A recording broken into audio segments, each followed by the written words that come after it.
Hello and welcome to the Flourishing Center podcast.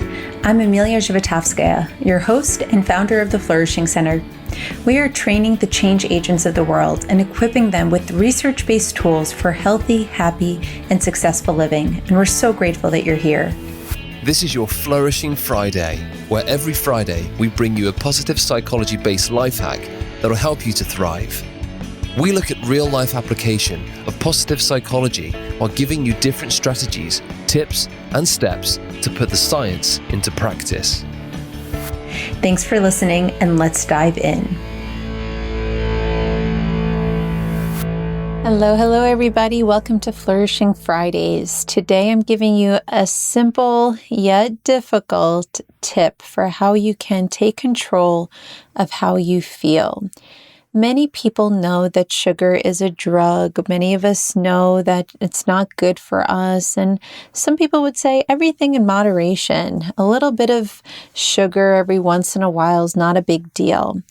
Well, today I want to explore the concept that some is actually harder for you than none at all.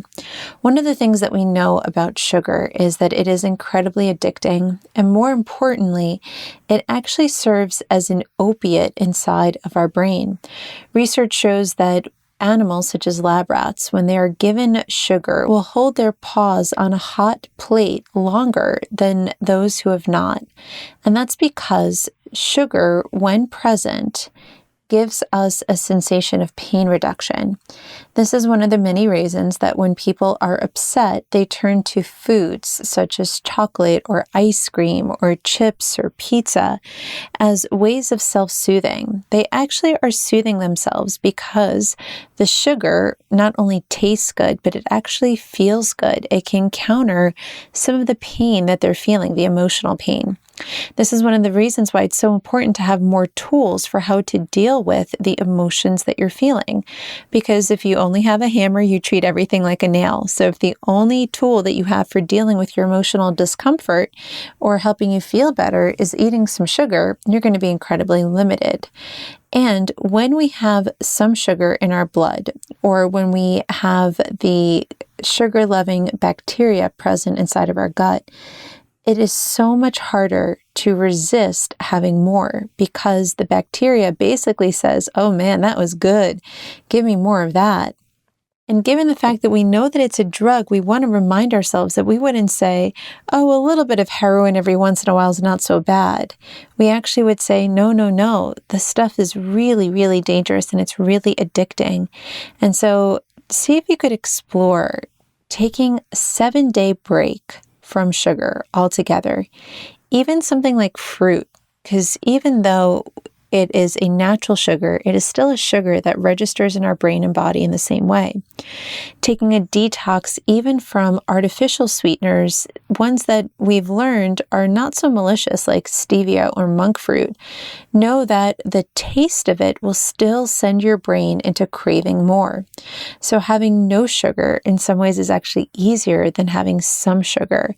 And remember that our brain is going to treat it as a drug. It's going to treat it as something that is an opioid, is something that can eradicate pain. But if instead we could just sit with what we're feeling, breathe into it, and turn to different tools, such as bringing upon natural sources of pleasure and connection rather than just numbing out the pain, we can have greater personal mastery. So I know it's not the most exciting of messages because we do love those sugars, but it is something that can help many, many people feel so much more healthy, clear, strong, and in control in their life when they find themselves no longer hooked on sugar. And just a couple of days without it gives your body the time to process it and move it out of your system so you find yourself not craving it anymore. So give that a go if you decide, and let me know what your experiences are.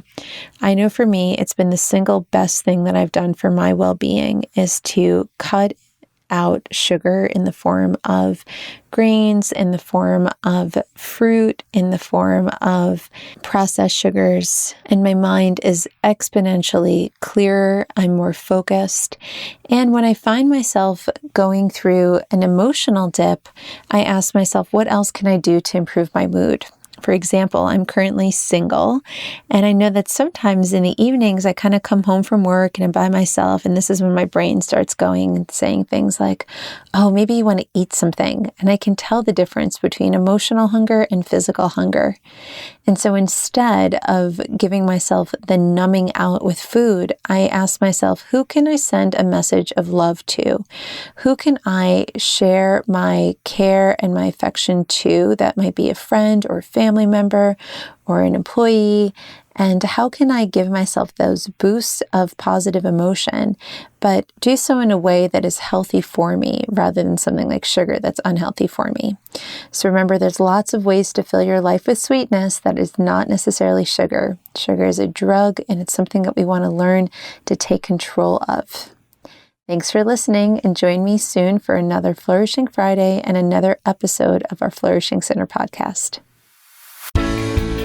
This episode is brought to you by the Positive Education Certification Program.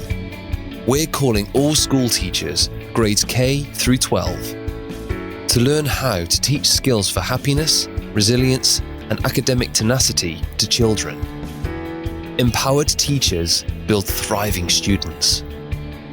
Learn more about our comprehensive model at positiveeducator.org.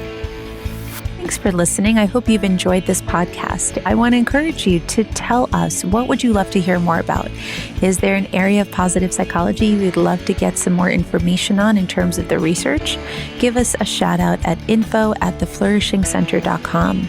Thank you so much for listening, and I wish you a wonderful, flourishing day.